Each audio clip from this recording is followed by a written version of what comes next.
The word proximity means nearness. In teaching, this literally means getting physically closer to your students. Why is this a classroom management tool? I'll tell you.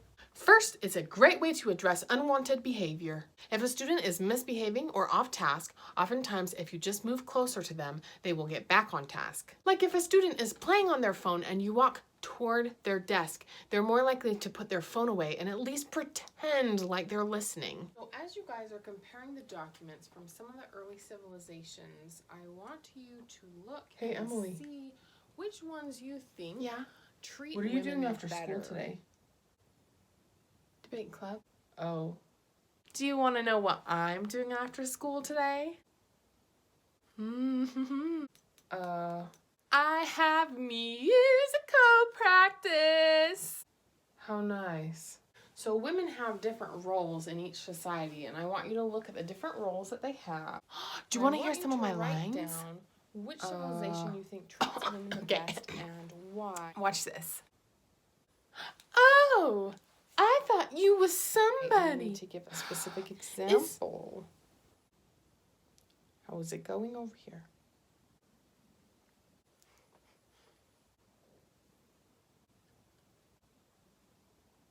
Second, it makes your lesson more interesting and the students are more likely to engage with what you're teaching. A common mistake teachers make is to podium lecture or teach from one spot at the front of the classroom the entire lecture. Don't do this. Move around when you talk. Walk around the classroom when you teach. Okay, why? Think about how much better you learn when you are sitting in the front of a classroom. Part of that is because you can see the board better, but part of it is because you're closer to the teacher. You can see, hear, and engage with the teacher better than if you were at the back of the classroom. So, what if every student could get that front row experience? Let them see your face up close. Let each student feel like you're talking to them. They will feel more engaged and they will absorb the information much better. Third is that it helps keep your students on task. Think back on your own educational experience. When did you do your worksheets better? When your teacher was walking around the classroom to make sure everyone understood all the questions, or when the teacher was sitting at their desk? Which brings me to the fourth reason, it's a great way to check for understanding. Often students feel embarrassed to ask for help if they don't understand an assignment or a question, and they'll sit there and struggle instead of saying something. But if you're walking around and see someone looking confused, you'll be able to ask them if they need help. This is also fabulous because if one student is confused, frequently a lot of students will be confused about the same thing.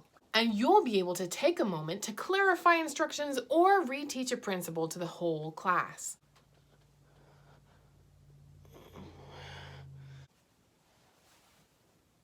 Hey, Trent, how's it going? I don't get question 4. Let's see what it says. When was the war? Oh, shoot. No wonder you were confused. I didn't say what war. That's the public school system for you.